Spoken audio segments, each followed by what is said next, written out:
Hi hello ಎಲ್ಲರಿಗೂ ನಮಸ್ಕಾರ. ನಾನು ನಿಮ್ಮ ರೂಪ ಕನ್ನಡತೆ. ಇದು ನನ್ನ ಕನ್ನಡತಿಯ ಕಥಾ ಸುಧಾ ಚಾನಲ್.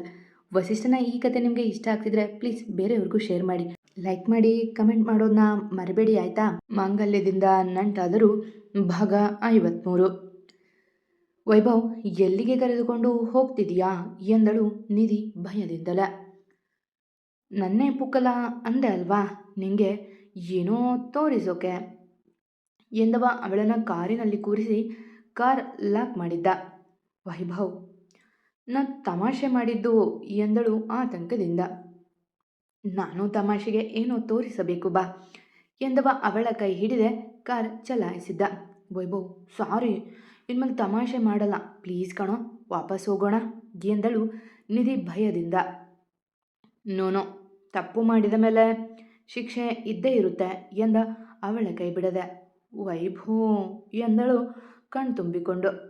ನೋನೋ, ಈ ಥರ ಲುಕ್ಗೆಲ್ಲ ಕರಗಲ್ಲ ನಾನು ಎಂದವ ಕಾರ್ ನಿಲ್ಲಿಸಿದ್ದು ಸುಂದರ ರೆಸಾರ್ಟ್ ಎದಿರು. ಇಲ್ಲಿಗೆ ಯಾಕೆ ಎಂದಳು ಅರ್ಥ ಆಗದೆ. ನೀನೇ ಹೇಳಿದ್ದಲ್ಲ ಸಂಜೆ ಔಟಿಂಗ್ ಹೋಗೋಣ ಅಂತ, ಇಷ್ಟು ಚೆನ್ನಾಗಿ ಸೀರೆ ಉಟ್ಟಿದ್ದು ವೇಸ್ಟ್ ಆಗಬಾರ್ದಲ್ಲ, ಸೊ ಇಲ್ಲಿಗೆ ಕರೆದುಕೊಂಡು ಬಂದೆ. ಲಂಚ್ ರೆಡಿ ಇರುತ್ತೆ, ಮಾಡಿಕೊಂಡು ಸಂಜೆ ಎಲ್ಲಾದರೂ ಕಾಫಿ ಕುಡಿದು ಹೋಗೋಣ ಎಂದವನ ಭುಜಕ್ಕೆ ಹೊಡೆಯುತ್ತಾ ಎದುರಿಸಿಬಿಟ್ಟೆ. ಮೊದಲೇ ಹೇಳಿದರೆ ನಗ್ತಾ ಬರ್ತಿದ್ದೆ ಎಂದವಳು ಕೈ ಹಿಡಿದು. ನಿನ್ನ ಕಾಡೋದ್ರಲ್ಲೇ ನನಗೆ ಖುಷಿ ಸಿಗುತ್ತೆ ಎಂದು ಒಳ ನಡೆದ. ಅವರದ ರೆಸಾರ್ಟ್ ಆಗಿದ್ದರಿಂದ ಅವನಿಗೆ ಸೆಲ್ಯೂಟ್ ಕೊಟ್ಟು ಒಳಗೆ ಬಿಟ್ಟರು.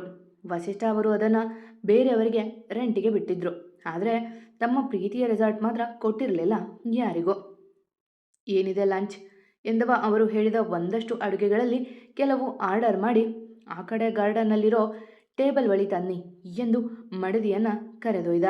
ಸುತ್ತಲೂ ಹಸಿರು, ನಡುವೆ ಒಂದೇ ಒಂದು ಟೇಬಲ್ ಇದ್ದದು. ಇಂತಹ ಓಪನ್ ಸ್ಪೇಸಲ್ಲಿ ಇದೇ ಮೊದಲ ಬಾರಿ ಏನೋ ಅವಳು ಊಟಕ್ಕೆ ಬಂದಿರುವುದು. ಅವನು ಹೇಳಿದ್ದ ಅಡುಗೆಗಳನ್ನು ತಂದು ಇಟ್ಟು ಹೋದರು. ವೈಭವ್, ಈ ಥರನೂ ಊಟ ಮಾಡ್ತಾರಾ ಎಂದಳು ಕಣ್ಣು ಸಂಕುಚಿಸೆ. ಹಾಗೆಲ್ಲ ರಾತ್ರಿ ಚಂದ್ರನ ತೋರಿಸಿ ಅಮ್ಮಂದಿರು ಊಟ ಮಾಡಿಸ್ತಿರ್ಲಿಲ್ವಾ, ಆ ಕಾನ್ಸೆಪ್ಟ್ ಇದು. ರಾತ್ರಿ ಬಂದಿದ್ರೆ ಚಂದ್ರ ಇರ್ತಿದ್ದ, ಬಟ್ ಇವಾಗ ಸೂರ್ಯ ಇದ್ದಾನೆ, ಬಟ್ ಇಲ್ಲಿ ಬಿಸಿಲಿಲ್ಲ ಎಂದು ನಕ್ಕವ ಅವಳ ತಟ್ಟೆಗೆ ತಾನೇ ಬಡಿಸಿದ. ತುಂಬ ಹೊತ್ತು ಇಬ್ಬರು ಹರಟುತ್ತಾ ತಿಂದರು. ಅದೆಷ್ಟೋ ಮಾತುಗಳು ವಿನಿಮಯ ಆದವು ಇಬ್ಬರ ಮಧ್ಯೆ. ಸರಿ ಹೊರಡೋಣವಾ ಎಂದಳು ತಾನೇ ಮುಂದಾಗೆ. ಅವನಂತೂ ಅವಳ ಬಿಟ್ಟು ಕದಲುವ ಹಾಗೆ ಕಾಣಲಿಲ್ಲ. ನಡಿ ಎಂದವ ಮತ್ತೆ ಅವಳ ಕೈ ಹಿಡಿದು ಪಾರ್ಕ್ ಸುತ್ತಿದ. ಬರುವಾಗ ಚಾಟ್ಸ್ ಸಹ ತಿಂದು ಬಂದರು. ಅವರು ಮನೆ ತಲುಪುವ ಹೊತ್ತಿಗೆ ರಾತ್ರಿ ಊಟದ ಸಮಯವೇ ಆಗಿ ಹೋಗಿತ್ತು. ಏನು ಗಂಡ ಹೆಂಡತಿ ಜಗಳ ಆಡ್ಕೊಂಡು ಹೋಗಿ ಖುಷಿಯಾಗಿ ಬಂದಿದ್ದೀರಾ ಎಂದರು ಸುಮನ ಇಬ್ಬರ ಕಾಲೆಳೆದು. ಇರಿಯಮ್ಮ, ಅಲ್ಲೇ ನಿಲ್ಲಿ ಗುಂಡಣ್ಣ ನಿಧಿ ಎಂದ ಮೈಥಿಲಿಯವರು. ಹಾದಿ ಕಣ್ಣು, ಬೀದಿ ಕಣ್ಣು, ನರಿ ಕಣ್ಣು, ನಾಯಿ ಕಣ್ಣು, ಯಾರ ಕಣ್ಣು ಬೀಳದೇ ಇರಲಿ ನಿಮ್ಮ ಮೇಲೆ. ಇವತ್ತು ಸೀರೆಯಲ್ಲಿ ಇನ್ನೂ ಮುದ್ದಾಗಿ ಕಾಣ್ತಿದೆಯಾ ನಿಧಿ ಎಂದು ದೃಷ್ಟಿ ತೆಗೆದರು. ಹ್ಞೂ ಹೆಂಡ್ತಿ, ಅದಕ್ಕೆ ನನ್ನ ಮಗ ಇವತ್ತು ಅವಳನ್ನು ಎತ್ತಾಕೊಂಡು ಹೋಗಿದ್ದು, ಎಲ್ಲೆಲ್ಲಿ ಕರೆದುಕೊಂಡು ಹೋಗಿದ್ನೋ ಎಂದು ವಸಿಷ್ಠ ಅವರು ಕಾಲೆಳೆಯಲು ಡ್ಯಾಡ್ ಎಂದು ಗುರಾಯಿಸಿ ಎಲ್ಲ ನಕ್ಕರು ಅವರ ಮಾತಿಗೆ. ನೀವು ದೃಷ್ಟಿ ತೆಗೆದುಕೊಳ್ಳಿ ಅತ್ತೆ, ನಮಗಿಂತ ಹೆಚ್ಚಾಗಿ ನಿಮ್ಮ ಮಾವನ ಜೋಡಿಗೆ ದೃಷ್ಟಿಯಾಗೋದು ಎಂದು ನಕ್ಕಳು ನಿಧಿ. ಆಗಲೇ ತೆಗೆದಿದ್ದರೆ ಆಗುತ್ತಿತ್ತೇನೋ. ಹೇ, ನಮ್ಮದು ಹಳೆ ಜೋಡಿ, ಏನಾಗಲ್ಲ, ಹೋಗಿ ಬಟ್ಟೆ ಬದಲಿಸಿ ಬನ್ನಿ, ಊಟ ಮಾಡಿ ಮಲಗುವಿರಂತ್ರಿ ಎಂದಾಗ ತಲೆ ಆಡಿಸಿ ಬಟ್ಟೆ ಬದಲಿಸಿ ಬಂದರು ನಿಧಿ ವೈಭವ್. ತಮಾಷೆ ಹರಟೆಯ ಮಧ್ಯ ಊಟ ಮುಗಿಯಿತು. ಎಲ್ಲರೂ ನೆಮ್ಮದಿಯಿಂದ ಮಲಗಿದರು. ಅಂದು ಮಾರನೇ ದಿನ ಅದೇ ನಿದ್ದೆಯಿಂದ ಎದ್ದಿರಲಿಲ್ಲ ಮೈಥಿಲಿಯವರು. ಹೆಂಡತಿ, ಗಂಟೆ 8, ಯಾಕಿನ್ನೂ ಮಲಗಿದೆಯಾ, ಹುಷಾರಿಲ್ವಾ ಎಂದರು ವಸಿಷ್ಠ ಕಾಳಜಿಯಿಂದ. ಅವರ ಕೊರಳನ್ನು ಮೊಟ್ಟೆ ನೋಡಿದರು. ಹಾಗೇನಿಲ್ಲ ಬಸಿ, ಎಚ್ಚರ ಆಗಲಿಲ್ಲ, ಅದೇಕೋ ಆಲಸ್ಯ ಎಂದು ಎದ್ದು ಕುಳಿತರು. ಹಾಗಿದ್ರೆ ಇಬ್ಬರು ಮಲ್ಗೋಣ ಬಾ ಎಂದು ತಮಾಷೆ ಮಾಡಿದ ಗಂಡನ ತಳ್ಳಿ ಬರೀ ಇದೇ ಮಾಡಿ ಎಂದು ನಡೆದರು ಸ್ನಾನಕ್ಕೆ. ಮೈಥಿಲಿ ವಸಿಷ್ಠ ಒಟ್ಟಿಗೆ ಬರುವ ವೇಳೆಗೆ ತಿಂಡಿ ತಯಾರಾಗಿತ್ತು. ಎಲ್ಲರೂ ತಿಂಡಿಗೆ ಕುಳಿತರು. ಮೈಥಿಲಿಯವರಿಗೆ ತಿಂಡಿಯೂ ಸೇರುತ್ತಿಲ್ಲ. ಸ್ವಲ್ಪ ಅಷ್ಟೇ ತಿಂದು ಎದ್ರು. ಅತ್ತೆ ಮಾವ ಹೋಗಿ ಬರ್ತೀನಿ ಎಂದು ನಡೆದರು ನಿಧಿ ವೈಭವ್. ಯಾಕೇಂತಿ ತಿಂಡಿ ಸರಿಯಾಗಿ ಮಾಡಲಿಲ್ಲ, ಏನಾದರೂ ಇದ್ರೆ ಹೇಳು, ಸುಮ್ಮನೆ ತೊಂದರೆ ಆದಮೇಲೆ ಹೇಳಿದ್ರೆ ಸರಿ ಇರಲ್ಲ ಎಂದರು ವಸಿಷ್ಠ. ಹಾಗೇನಿಲ್ಲ, ಯಾಕೋ ಹಸಿವಿಲ್ಲ, ಸಂಕಟ ಆಗ್ತಿದೆ ಎಂದರು ಅವರಿಗೆ ಹೊರಗೆ. ಗ್ಯಾಸ್ಟ್ರಿಕ್ ಆಗಿರಬೇಕು. ಸರಿಯಾಗಿ ತಿನ್ನು ಅಂದರೆ ಮಗನಿಗೆ ನನಗೆ ಕಾಯ್ತಾ ಲೇಟ್ ಮಾಡ್ತೀಯಾ ಎಂದು ಗದರಿದರು ವಸಿಷ್ಠ. ಪಾಪ ನಾನು ಆಚೆ ಹೋಗಿ ಬರ್ತೀನಿ ಎಂದಳು ಇಷ್ಟ. ಯಾಕೆ ಪರಿ, ಇವೆಂಟ್ಸ್ ಇಲ್ವಾ ಎಂದರು ಅವಳ ತಲೆ ಸವರೆ. ಸ್ವಲ್ಪ ದಿನ ಬ್ರೇಕ್ ತಗೋತೀನಿ ಪಾಪ, ಏನೋ ತಗೊಳ್ಳೋದಿತ್ತು, ಹೋಗ್ತಿದ್ದೀನಿ ಎಂದವಳ ತಬ್ಬಿ. ಹುಷಾರು ಎಂದರು. ಪಾಪ ಮನೆಯಲ್ಲೇ ಇರಿ, ನಾನು ಬೇಗ ಬರ್ತೀನಿ. ಯಾಕೋ ಬೆಳಗ್ಗೆಯಿಂದ ಹೊಟ್ಟೆಯೆಲ್ಲ ಖಾಲಿ ಖಾಲಿ ಅನ್ನಿಸ್ತಿದೆ, ಮೆಡಿಕಲ್ಗೆ ಹೋಗಿ ಬರ್ತೀನಿ ಎಂದಾಗ ಭಯವಾಗಿತ್ತು ಮೈಥಿಲಿಗೆ. ಯಾಕೆ ಪರಿ, ಡಾಕ್ಟರ್ ಬಳಿ ಹೋಗೋಣ ನಡಿ ಎಂದು ಆತಂಕ ತೋರಿದವರ ಕೆನ್ನೆಗೆ ಮುತ್ತಿಟ್ಟು ಬೇಗ ಬರ್ತೀನಿ, ಆ ಥರ ಏನಿಲ್ಲ ಎಂದು ನಡೆದಳು. ಎಲ್ಲರೂ ಅವರವರ ಕೆಲಸಕ್ಕೆ ತೆರಳಿ ಅರ್ಧ ಗಂಟೆ ಕಳೆದಿತ್ತೇನೋ. ಹೆಂಡತಿ, ನಾನು ಹೋಟೆಲ್ ಕಡೆಗೆ ಹೋಗಿ ಬರ್ತೀನಿ, ಮನೆಯಲ್ಲಿ ಕೂರೋದು ಕಷ್ಟ, ಬೋರ್ ಹೊಡಿತಿದೆ ಎಂದರು ವಸಿಷ್ಠ ಮಡದಿಗೆ. ಏನು ಬೇಡ, ಇವತ್ತು ಎಲ್ಲೂ ಹೋಗಬೇಡಿ ಎಂದರು ಅವರನ್ನು ತಡೆದು. ಅರ್ಧ ಗಂಟೆಯಲ್ಲಿ ಬರ್ತೀನಿ ಕಣೆ ಎಂದರು ಅವರ ಹಣೆಗೆ ಮುತ್ತಿಟ್ಟು. ಬೇಡ ವಸಿ, ಯಾಕೋ ನನಗೆ ಕೆಡುಕಿನ ಮುನ್ಸೂಚನೆ ಸಿಗ್ತಿದೆ, ಬಲಗಣ್ಣು ಹೊಡ್ಕೋತಿದೆ ಬೆಳಗ್ಗೆಯಿಂದ ಎಂದವರ ತಬ್ಬಿ ನವಿರಾಗಿ ತಲೆಯಿಂದ ಬಡಿದು, ಈ ವಸಿಷ್ಠನ ಉಸಿರು ಇರೋದು ಈ ಮೈಥಿಲಿ ಅನ್ನೋ ಗಿಣಿಯಲ್ಲಿದೆ. ಇದು ದೇಹ ಮಾತ್ರ, ನಾನು ಎಲ್ಲೇ ಹೋದರೂ ಜೀವ ನಿನ್ನ ಜೊತೆಗೆ ಇರುತ್ತೆ, ನೀನು ಹುಷಾರಾಗಿರು.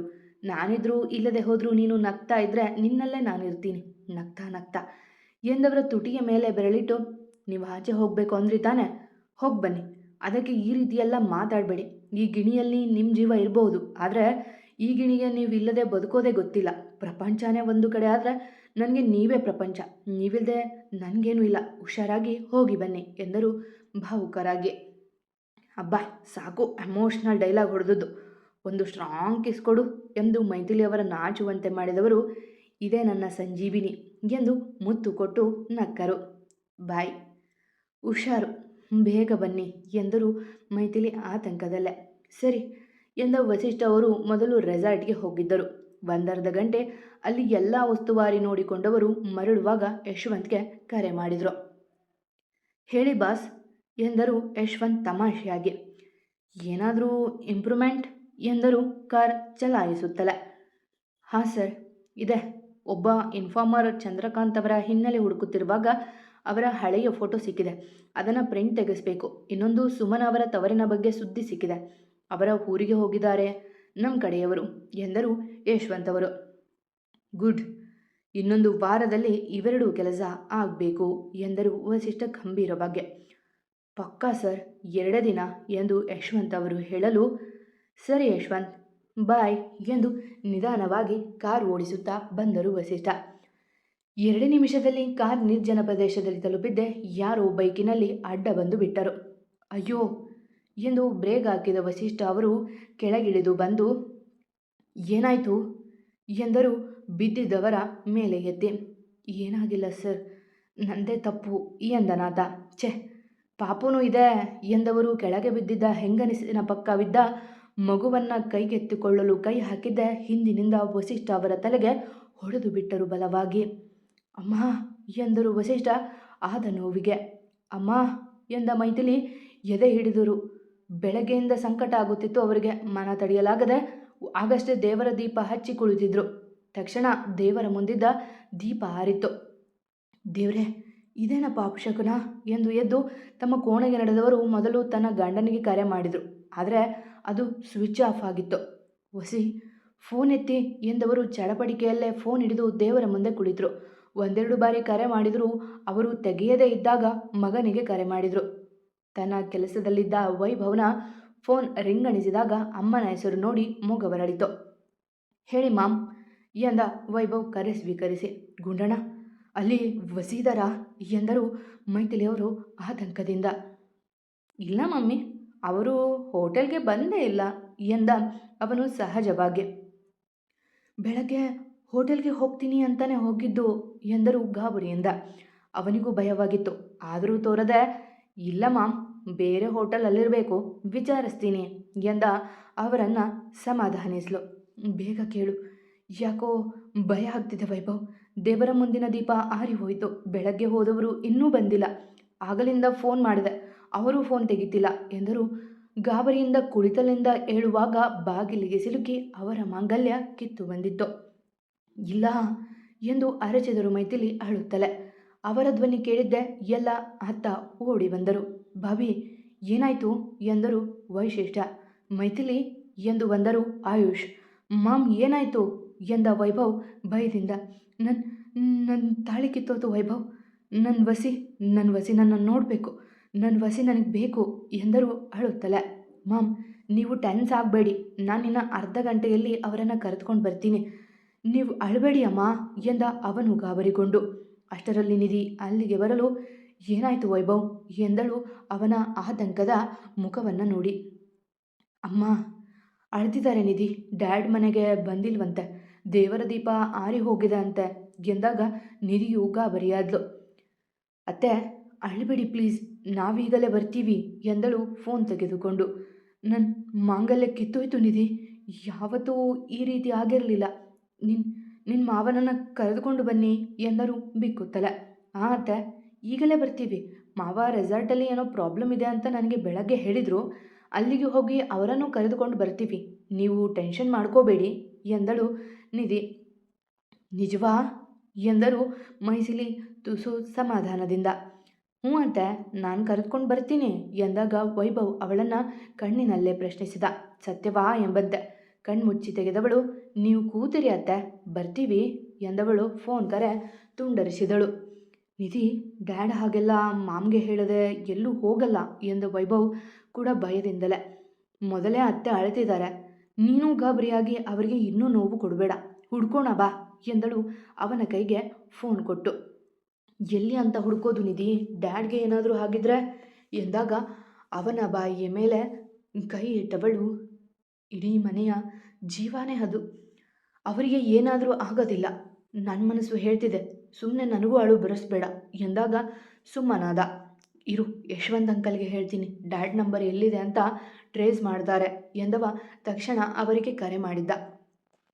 ಹೆಲೋ ವೈಭವ್, ಏನಪ್ಪ ಈ ಅಂಕಲ್ ನೆನಪಾಗಿದ್ದಾರೆ ಇವತ್ತು ಎಂದರು ಯಶವಂತ್ ನಗುತ್ತಲೆ.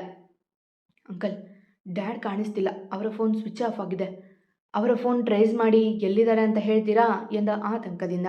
ವಾಟ್, ಸರ್ ಕಾಣ್ತಿಲ್ವಾ, ಜಸ್ಟ್ ಕಾಲು ಗಂಟೆ ಮುಂದೆ ಮಾತಾಡಿದರು ಎಂದಾಗ ಇನ್ನೂ ಭಯವಾಗಿತ್ತು ಇಬ್ಬರಿಗೂ. ಅಂಕಲ್ ಏನೋ ತಪ್ಪಾಗಿದೆ, ಪ್ಲೀಸ್ ಬೇಗ ನೋಡಿ ಎಂದನು ಗಾಬರಿಯಿಂದ.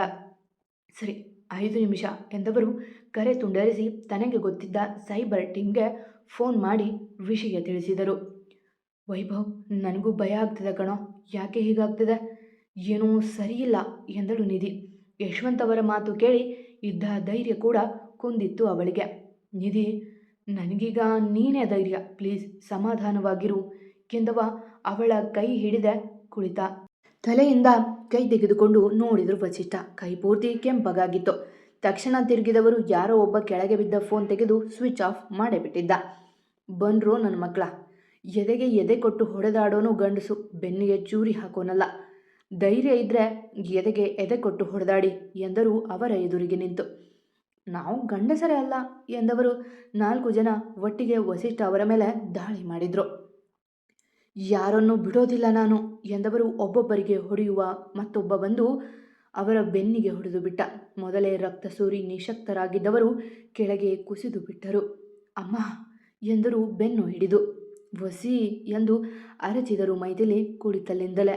ಅಯ್ಯೋ ಏನೋ ಆಗ್ತಿದೆ ನನ್ನ ವಸಿಗೆ, ಅವರಿಗೆ ನೋವಾಗ್ತಾ ಇದೆ, ನನಗೆ ಗೊತ್ತು, ನನಗೆ ಎದೆ ಹಿಂಡಿದ ಹಾಗಾಗ್ತಿದೆ, ಹೊಟ್ಟೆಯೆಲ್ಲ ಕಿವುಚಿದ ಹಾಗೆ ಅನಿಸ್ತಿದೆ ಎಂದರು ಮೈಥಿಲಿ ಅಳುತ್ತಾ. ಮಾಮ್ ಡ್ಯಾಡ್ಗೆ ಏನಾಗಲ್ಲ, ನೀವು ಸುಮ್ಮನೆ ಭಯ ಪಡಬೇಡಿ ಎಂದು ತನಗೆ ಚೋತಿದಂತೆ ಸಮಾಧಾನ ಮಾಡುತ್ತಿದ್ದಳು ವಿಶಿಷ್ಟ. ಅವಳಿಗೂ ಆಗಲೇ ಭಯವಾಗುತ್ತಿತ್ತು. ನಲ್ಮೆಯ ಅಪ್ಪನಿಗೆ ಏನೂ ಆಗುತ್ತದೆ ಎಂಬ ಯೋಚನೆಗೆ ಭಯಗೊಳಿಸುತ್ತಿತ್ತು ಆಕೆಗೆ. ಋಷಭ್ಗೆ ಕರೆ ಮಾಡಿ ವಿಷಯವನ್ನು ತಿಳಿಸಿದ್ಲು. ಅವನೇ ಧೈರ್ಯ ಕೊಟ್ಟು ನಾನು ಹುಡುಕುವೆ, ನೀನು ಮೈಥಿಲಿಯವರ ಜೊತೆಗೆ ಇರು ಎಂದು ಹೇಳಿದ್ದ. ಇಷ್ಟ, ನನ್ನ ವಸಿಗೆ ಏನೂ ಆಗ್ತಿದೆ, ಈ ಥರ ನನಗಾವತ್ತೂ ಆಗಿಲ್ಲ, ನನ್ನ ವಸಿ ಎಲ್ಲಿದ್ದೀರ ವಸಿ, ಪ್ಲೀಸ್ ಬನ್ನಿ, ನೀವಿಲ್ಲ ಅಂದರೆ ನಾನು ಒಂದು ಕ್ಷಣ ಇರೋದಿಲ್ಲ ಎಂದು ರೋಧಿಸುವಾಗ ಯಾರಿಗೆ ಏನು ಹೇಳಬೇಕೋ ತಿಳಿಯದೆ ಕುಳಿತು ಬಿಟ್ರು. ಏನೋ ವಸಿಷ್ಠ ಹಾರಾಡ್ತಿದ್ದೆ ನೋಡಿವಾಗ ಎಂದು ವಸಿಷ್ಠ ಅವರ ಮೇಲೆ ಬಿಟ್ಟು ಬಿಡದೆ ಪ್ರಹಾರ ಮಾಡಿದ ಅವರು, ಏಯ್ ಯಾರೋ ನೀವು ಎಂದು ವಸಿಷ್ಠ ಅವರು ಆ ನೋವಿನಲ್ಲೂ ಅರಚಲು, 60 ಆದರೂ ಎಷ್ಟು ಕೊಬ್ಬು ಇವನಿಗೆ, ನನ್ನುಸಿರು ಇರೋವರೆಗೂ ನನ್ನ ಮನೆನ ಮುಟ್ಟೋಕ್ಕಾಗಲ್ಲ ಅಂದ್ಯಲ್ಲ, ಉಸಿರು ನಿಲ್ಲಿಸಿ ಬಿಡು ಎಂದು ವಸಿಷ್ಠ ಅವರ ತಲೆಗೆ ಇನ್ನೊಮ್ಮೆ ಹೊಡೆಯಲು ಬೋರಲಾಗಿ ಬಿದ್ದು ಬಿಟ್ಟರು ವಸಿಷ್ಠ. ನೋಡು, ಬದುಕಿದಾನೋ ಇಲ್ವಾ ಎಂದು ಒಬ್ಬ ಹೇಳಲು ಅವರನ್ನು ಕಾಲಿನಿಂದ ಅಲುಗಾಡಿಸಿದವ, ನಾವು ಕೊಟ್ಟಿರೋ ಏಟಿಗೆ ವಯಸ್ಸಿನವರೇ ಚೇತರಿಸಿಕೊಳ್ಳಲ್ಲ, ಇನ್ನು ಇವನು ನೋವ್ವೆ, ಬರೀ ಬಾಸಿಗೆ ಹೇಳೋಣ ಎಂದವರು, ಕಾರ್ ಡ್ಯಾಮೇಜ್ ಮಾಡೋಣ ಬನ್ನಿ ಎಂದು ಅವರ ಕಾರನ್ನು ಪುಡಿ ಪುಡಿ ಮಾಡಿ ಎಲ್ಲರೂ ಸೇರಿ ಪಕ್ಕದ ಬಂಡೆಗೆ ತಳ್ಳಿ, ದಿ ಗ್ರೇಟ್ ವಸಿಷ್ಠ ಅವರ ಕಾರ್ ಅಪಘಾತ ಎಂದು ನಕ್ಕು ಅಲ್ಲಿಂದ ನಡೆದರು.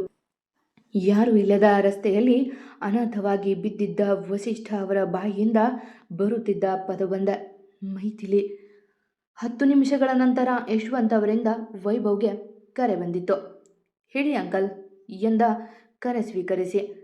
ನನ್ನ ಜೊತೆ ಮಾತನಾಡಿ 2 ನಿಮಿಷದಲ್ಲಿ ಫೋನ್ ಸ್ವಿಚ್ ಆಫ್ ಆಗಿದೆ.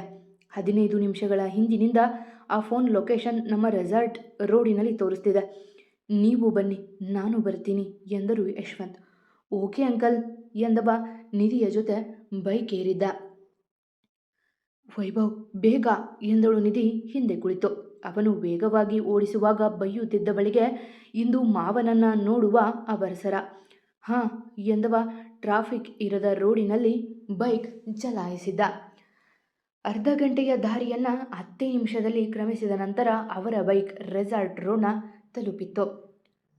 ವೈಭವ್, ಸ್ಪೀಡ್ ಕಡಿಮೆ ಮಾಡು, ಅದು ಮಾವನ ಕಾರ್ ಥರ ಕಾಣಿಸ್ತಿದೆ ಎಂದಳು ನಿಧಿ ಭಯದಲ್ಲಿ. ಹೌದು ಎಂದವ ಪೂರ್ತಿ ನಿಧಾನ ಮಾಡುವ ಮೊದಲೇ ಬೈಕ್ ಹಿಡಿದವಳು ಕಾರಿನತ್ತ ಓಡಿದ್ದಳು. ನಿಧಿ, ಏನಾಯಿತು ಎನ್ನುತ್ತಾ ಬಂದ ಕಲ್ಲಂತ ನಿಂತಿದ್ದ ನಿಧಿಯ ನೋಡಿ, ಡ್ಯಾಡ್ ಎಂದು ಅರಚಿದವನ ಎದೆ ಬಡಿತ ಕ್ಷಣ ನಿಂತು ಹೋಗಿತ್ತು. ರಕ್ತದ ಮಡುವಿನಲ್ಲಿ ಬಿದ್ದಿದ್ದ ಅಪ್ಪನ ನೋಡಿ.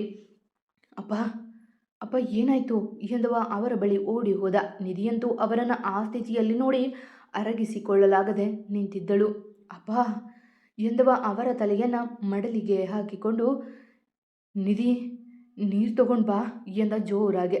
ಅವನ ಕೂಗಿಗೆ ಇಹಕ್ಕೆ ಬಂದವಳು ಅವರ ಕಾರನ್ನು ತಡಕಾಡಿ ನೀರು ತಂದಳು.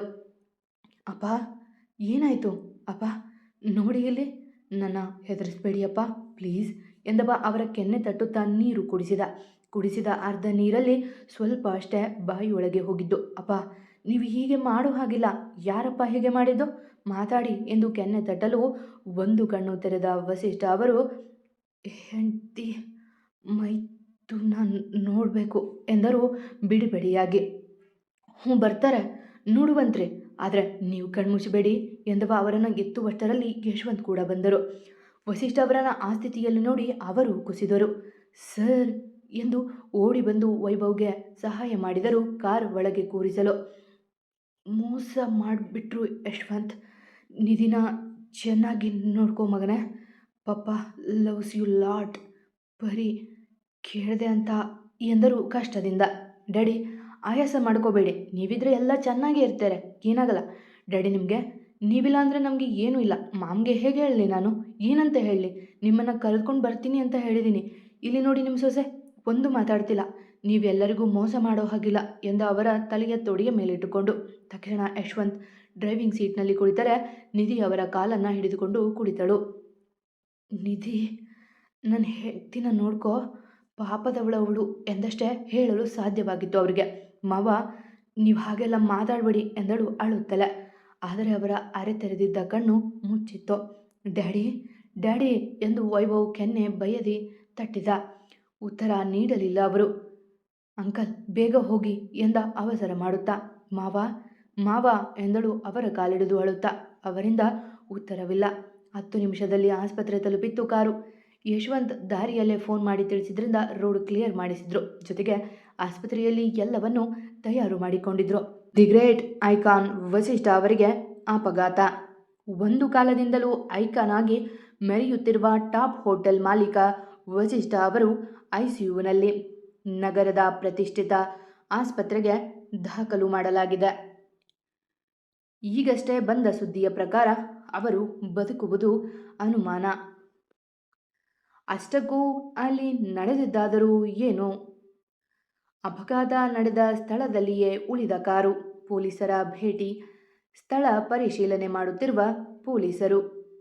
ಇಷ್ಟೆಲ್ಲ ವರದಿಗಳು ಬಿತ್ತರವಾಗುತ್ತಿದ್ದವು ಟಿವಿಯಲ್ಲೇ. ಹಾಲ್ನಲ್ಲೇ ಕುಳಿತು ಗಂಡನ ಹಾದಿಯನ್ನ ಕಾಯುತ್ತಿದ್ದ ಮೈಥಿಲಿಯವರ ಕಿವಿಗೆ ಸುದ್ದಿ ಬಿದ್ದೇ ಬಿಟ್ಟಿತ್ತು. ಮನೆಯವರೆಲ್ಲ ಸಿಡಿಲಿನಂತೆ ಬಂದೊದಗಿದ ಸುದ್ದಿಯ ಕಲ್ಲಂತೆ ನಿಂತು ಬಿಟ್ಟರೆ, ವಸಿ ಎಂದು ಅರಚಿದ ಮೈಥಿಲಿ ಅವರು ಮರುಕ್ಷಣ ಪ್ರಜ್ಞೆ ಕಳೆದುಕೊಂಡು ನೆಲಕ್ಕೆ ವಾಲಿದ್ದರು. ಮಧ್ಯಂತರ ಇಂಟರ್ಮಿಷನ್. ಮತ್ತೆ ಸಿಗುವ. ವಸಿಗೆ ಏನೋ ಆಗುತ್ತೆ ಅಂತ ನೋಡ್ತಾ ಇರಿ. ನೆಕ್ಸ್ಟ್ ಎಪಿಸೋಡ್ ಆದಷ್ಟು ಬೇಗ ಸಿಗ್ತೀನಿ. ಕತೆ ಇಷ್ಟ ಆಗ್ತಿದೆ ಅಲ್ವಾ? ಕಮೆಂಟ್ ಹಾಕಿ ಸಬ್ಸ್ಕ್ರೈಬ್ ಮಾಡ್ಕೊಳ್ಳಿ. ಎಂದಿನಂತೆ ನಿಮ್ಮ ಪ್ರೀತಿ, ಕಮೆಂಟ್, ಪ್ರೋತ್ಸಾಹದ ನಿರೀಕ್ಷೆಯಲ್ಲಿ ನಾನು ನಿಮ್ಮ ರೂಪ ಕನ್ನಡತೆ. ನಿಮ್ಮ ಪ್ರೀತಿಗೆ ನನ್ನ ತುಂಬು ಹೃದಯದ ಧನ್ಯವಾದಗಳು.